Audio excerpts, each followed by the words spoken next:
Ne fais pas semblant de valoir quelque chose. Si tu disparais, Ryan aura plus d'argent à dépenser. Ma colère a atteint son comble avec les mots sans cœur de mes beaux-parents. Malgré avoir supporté les infidélités de Ryan et ses mauvaises habitudes de consommation d'alcool, entendre de tels propos de ses parents était insupportablement douloureux. Je retins mes larmes, pris mes affaires essentielles et quittai la maison. Ne reviens plus jamais ici. En sortant, la voix de ma belle-mère résonnant derrière moi, je ne pouvais retenir mes larmes, mais je jurai dans mon cœur que cela ne finirait pas ici. Je sortis mon téléphone et appelai la banque. Faites geler tous les comptes au nom de Ryan. Je m'appelle Ellie. J'ai perdu mes parents quand j'étais jeune et j'ai été élevée par ma grand-mère. Mon grand-père était décédé avant ma naissance, donc je ne l'ai jamais rencontré. Ma grand-mère a dépensé tout l'héritage de mes parents et de mon grand-père pour mon éducation. Elle m'a même fait passer le lycée. Je pensais toujours qu'il viendrait un jour où ce serait à mon tour de m'occuper d'elle, mais elle est décédée. Sans ma chère grand-mère, je me retrouvais complètement seule. Bien sûr, je ne pouvais pas me permettre d'aller à l'université, mais je voulais faire quelque chose de significatif, alors j'ai étudié intensivement et passé le concours de la fonction publique. J'ai réussi et ai pu rejoindre la police comme je l'avais espéré. 5 ans plus tard, j'ai rencontré Ryan par l'intermédiaire d'un ami. Il avait 3 ans de plus et travaillait dans une petite entreprise dirigée par un ami. Il était agréable à vivre et soutenait mon travail. Après 1 an de relation, je lui ai dit que je n'avais pas de famille. J'avais peur qu'il me prenne en pitié, mais il répondit différemment. Alors peut-être que je deviendrai ta famille, Ellie. J'ai laissé échapper un « quoi » surpris, sans comprendre ses intentions, mais Ryan était sérieux. Je ferai en sorte que tu sois heureuse, Ellie, dit-il en sortant une bague de sa poche. Je ne pouvais retenir mes larmes et accepter sa proposition, pleurant. C'est ainsi que nous nous sommes mariés. Je pensais que nous commencerions une nouvelle vie ensemble en tant que couple marié, mais Ryan avait d'autres projets. Tu envisagerais de vivre avec mes parents ? Ryan suggéra que nous vivions avec ses parents. Apparemment, il voulait vivre avec nous en tant que couple. Mes parents t'aiment vraiment, Ellie. Si tu es d'accord, je pense que ce pourrait être une bonne idée. Il dit cela un peu maladroitement, mais j'étais ravie. Et bien sûr, vivons ensemble. Attends, tu es sûr ? Ryan avait l'air surpris, mais je hochai la tête avec un sourire. Nous annonçâmes rapidement à ses parents que nous vivrions avec eux. Ayant grandi avec seulement ma grand-mère, cela avait toujours été mon rêve de vivre avec une grande famille. Je savais qu'il y aurait des conflits, mais je croyais que nous aurions des jours plus heureux ensemble. C'est pourquoi j'étais heureuse d'accepter l'idée de vivre avec eux. Cependant, la réalité s'est avérée bien loin de la paix. Dès que nous avons commencé à vivre ensemble, j'étais responsable de toutes les tâches ménagères. Mon beau-père, Brian, était à la retraite et ma belle-mère, Heather, était femme au foyer, donc ils étaient à la maison tous les jours. Mais ils ne montraient aucune intention d'aider aux tâches ménagères. Et Ellie, il y a des assiettes qui traînent. Je suis désolée, mais pourrais-tu aider un peu ? C'est difficile de tout gérer toute seule. Les tâches ménagères sont le devoir de la femme. Fais-le, c'est tout. Elle refusa de faire un compromis. J'ai aussi demandé à Ryan de m'aider dans les tâches. Je suis occupée aussi. Désolée, mais tu peux t'en charger, Ellie. Il dit cela avec un demi-sourire. Heather entendit et me réprimanda. Un autre jour, je demandai à Ryan de récupérer quelque chose que j'avais oublié d'acheter après son travail. Malheureusement, Heather l'a pris. Ryan a travaillé dur toute la journée. Comment oses-tu lui demander de faire des tâches futiles ? Elle me réprimanda, le visage rouge de colère. Quand nous nous sommes mariés, mes beaux-parents semblaient être des gens différents. On est soulagé d'avoir quelqu'un comme toi pour femme de Ryan. Ça n'a pas dû être facile avec notre famille, hein ? Ils avaient dit des mots gentils comme ceux-ci quand nous nous étions rencontrés. Mais maintenant, dès que je donnais mon avis, j'étais critiquée. On ne me permettait pas de demander de l'aide ou de réduire mes responsabilités. Depuis, j'ai cessé d'attendre de l'aide de Ryan ou de ses parents. Je me suis forcée à cuisiner, à nettoyer et à faire la lessive malgré mon emploi du temps chargé. Pourtant, mes beaux-parents ne semblaient pas apprécier mes efforts. Pourquoi une femme s'accroche-t-elle à son travail ? Tu ne dois même pas gagner beaucoup d'argent, Brian me regarda en disant cela. Quitte ton travail et occupe-toi de la famille. C'est là que réside le bonheur d'une femme, Heather m'interrompit avant que je puisse répondre. Une femme doit se consacrer à son mari et à sa famille. Travailler sans remplir cette responsabilité, c'est mal. Brian ne me regardait même pas.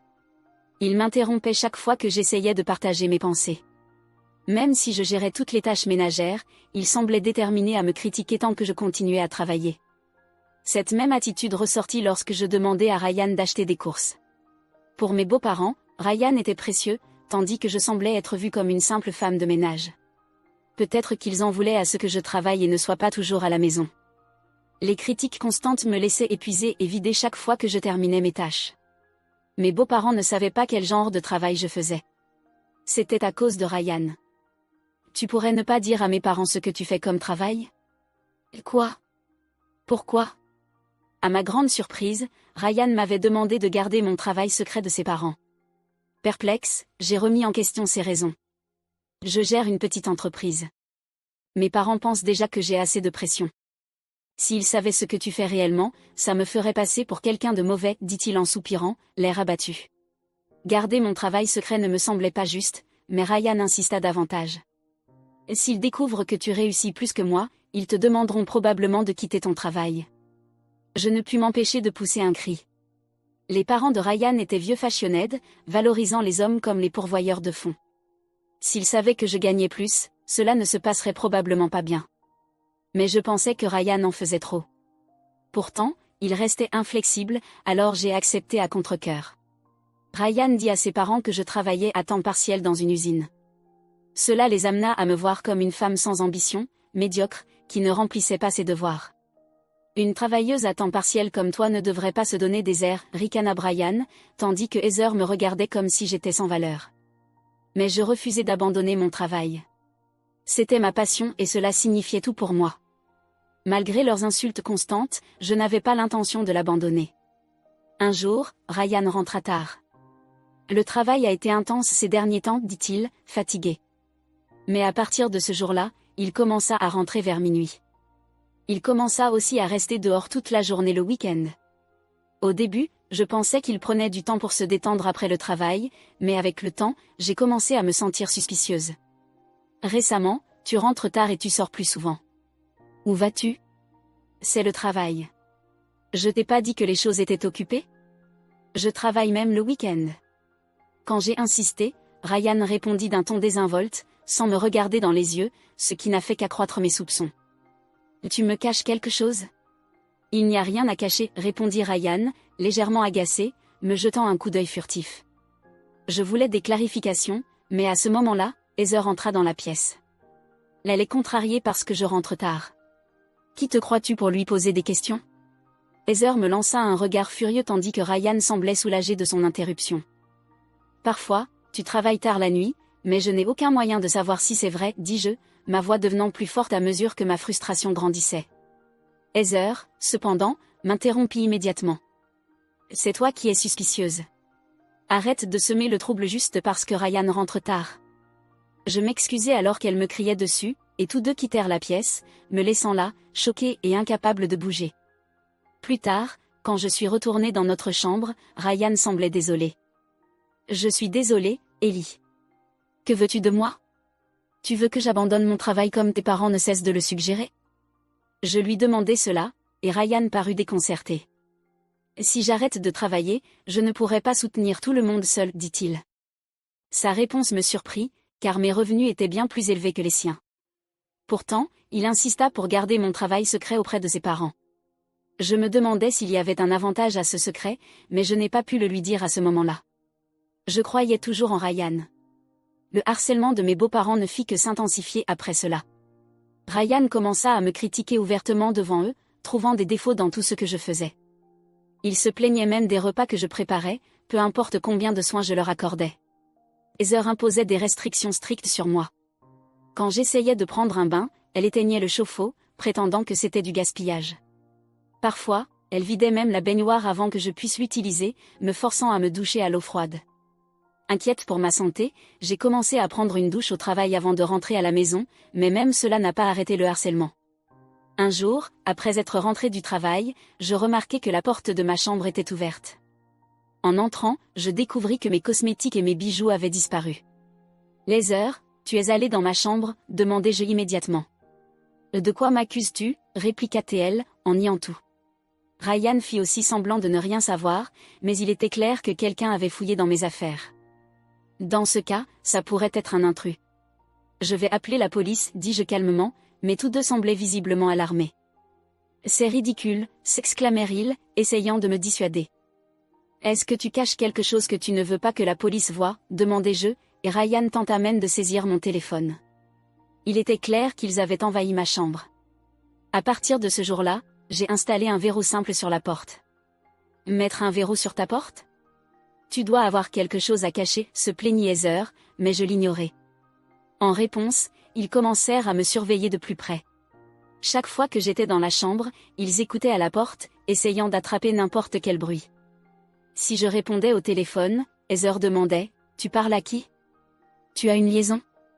Si je faisais des tâches ménagères, Ryan venait me dire « Dépêche-toi de finir. » Est-ce que tu travailles vraiment, ou tu fais juste semblant? Je me sentais plus nerveuse chez moi qu'au travail. Je savais que la situation ne s'améliorerait pas, alors j'ai décidé de parler à Ryan de tout cela. Je lui ai expliqué comment ses parents entraient sans permission dans ma chambre. Tu sais comment ils sont. Mon père a toujours été comme ça, dit-il en se montrant indifférent. Mais ce n'était pas tout. Je lui ai parlé des douches froides, des restrictions d'achat, et du fait que je ne pouvais même pas utiliser la salle de bain librement. Ton travail n'a-t-il pas une douche? Ryan sourit simplement, balayant mes préoccupations. Sa réponse me laissa un goût d'impuissance et de peur. Combien de temps encore dois-je endurer cela? Je cache mon travail et je subis ce traitement à la maison, et toi, tu ne m'aides même pas, dis-je, ma voix montant en frustration. Ryan soupira. Si tu détestes ça autant, quitte ton travail. Peut-être que mes parents arrêteront alors de te déranger. Je restais sans voix. Je pensais qu'ils comprenaient ma passion pour mon travail, mais ils semblaient maintenant agacés. Je suis fatiguée aussi, tu sais. Je n'ai pas envie de t'entendre te plaindre de mes parents tout le temps, dit-il en attrapant une bière dans le frigo. Ryan avait commencé à boire plus fréquemment à la maison. Il avait toujours une boisson à la main, et chaque fois qu'il buvait, il refusait de m'écouter, criant si j'essayais de parler. Normalement, je me contenais, mais ce jour-là, je ne pouvais pas rester silencieuse.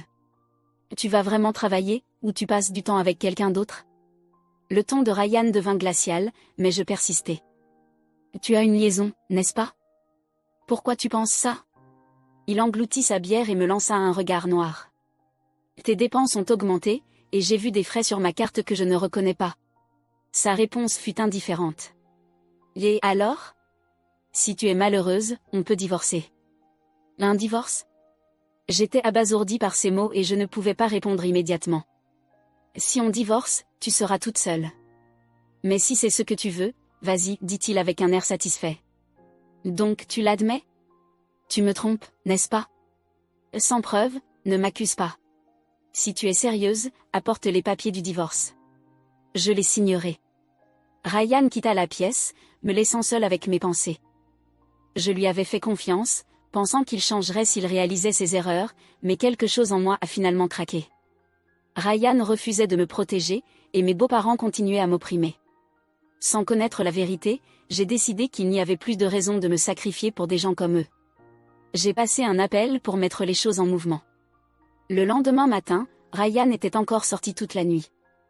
Alors que je préparais le petit déjeuner après ma nuit de travail, Brian remarqua bruyamment depuis la cuisine, encore dehors toute la nuit? Qui sait ce qu'elle fait là-bas? Je soupirai et apportai la nourriture à la table. Je t'ai dit que je fais des quarts de nuit.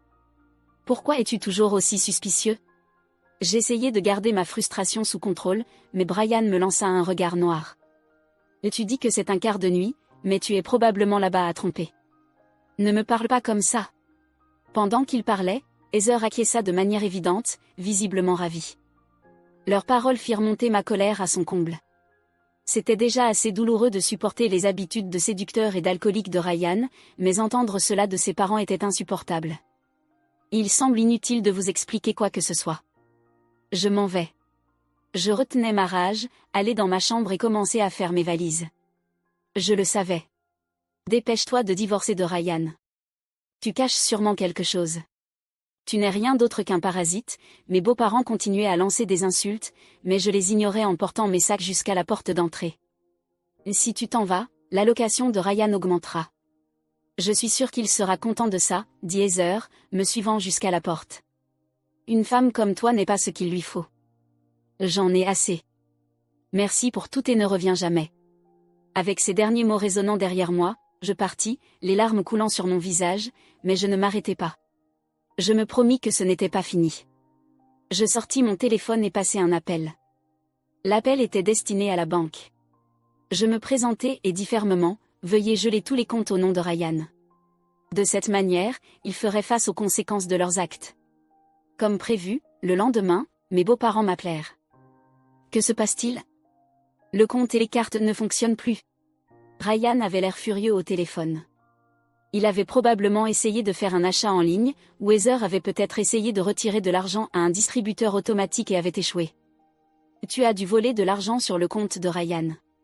C'est un crime, tu sais. Il semblait pressé de m'accuser de vol, mais il ne pouvait pas être plus dans l'erreur. Il était temps de révéler la vérité. Je n'ai rien volé. Le compte que vous utilisez est en réalité à mon nom. Le compte joint pour nos économies est aussi à mon nom. Ne sois pas ridicule. Une petite salariée comme toi n'aurait pas cet argent. Ryan rit, mais je tins bon. Vérifie les cartes de crédit dans le tiroir. Elles sont toutes à mon nom. Ce n'est pas possible. Je les entendais fouiller pour vérifier les cartes.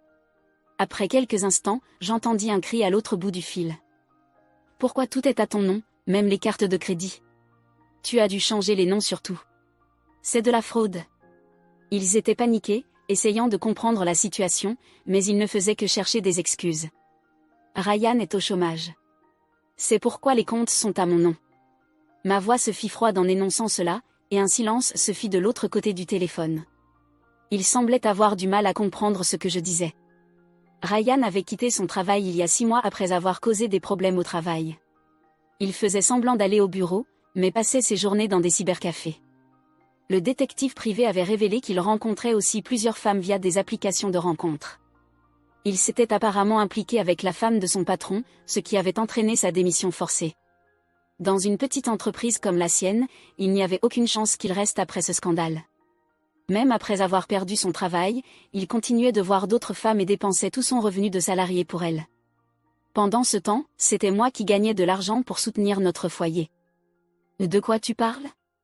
Une petite salariée comme toi ne pourrait pas soutenir ce foyer. Brian ricana, balayant mes paroles d'un rire. Je suis policière. Je le dis simplement, révélant enfin la vérité. Ryan m'avait demandé de garder cela secret, mais il ne me restait plus rien à cacher. Mes beaux-parents, qui m'avaient constamment critiqué comme inutile et sans éducation, restèrent sans voix. Ils étaient trop choqués pour répondre, et je saisis l'occasion pour continuer. Je ne pouvais pas vous le dire car Ryan m'avait demandé de ne pas en parler. J'expliquai calmement que je travaillais dur en tant que policière pour soutenir la famille. Je révélai aussi que Ryan avait manipulé la vérité à propos de mon travail pour se donner une meilleure image. Je leur dis que j'avais continué à travailler et économiser de l'argent pour notre avenir pendant qu'ils le dépensaient en cachette pour d'autres femmes. Et alors, tu es policière ? On ne t'a jamais demandé ton aide ni dépendu de tes revenus, tenta de minimiser Brian avec un rire méprisant. Très bien. Vous n'avez plus besoin de compter sur moi car je ne serai plus là, répondis-je fermement, sans la moindre trace de doute. Je leur montrai ensuite les documents de tout le harcèlement et les mauvais traitements que j'avais subis de leur part. Qu'est-ce que c'est que ça ? Heather écarquilla les yeux en feuilletant les preuves. J'avais réuni des preuves de leurs intrusions constantes, de leurs insultes, et même des fois où ils avaient fouillé mes affaires. J'avais installé un dispositif d'enregistrement dans ma chambre et une caméra cachée, capturant leurs allées et venues dans mes affaires. J'avais des enregistrements audio de leurs insultes et de leurs reproches, ainsi que des preuves de leurs tentatives pour saboter ma vie quotidienne. Tu ne peux rien faire avec ça. On est de la famille, et la famille ne peut pas être accusée de telles choses, répondit-il avec un sourire suffisant, croyant connaître la loi mieux que moi. C'est vrai. Les membres de la famille ne peuvent pas être tenus responsables de ce genre de choses. Tous deux semblaient rassurés, mais je restais implacable. Bien que les accusations criminelles ne s'appliquent pas, je peux toujours vous poursuivre pour dommages et intérêts devant un tribunal civil. Ils restèrent silencieux face à cela. Ils n'avaient pas envisagé la possibilité d'une poursuite civile. Je me levai, rassemblant mes affaires. Je m'en vais. Je leur tournai le dos, mais j'entendis Brian crier, désespéré. Attends. Ce n'était pas du harcèlement. On voulait juste que tu comprennes nos valeurs familiales. Oui, Ellie, tu es juste trop sensible, ajouta Heather.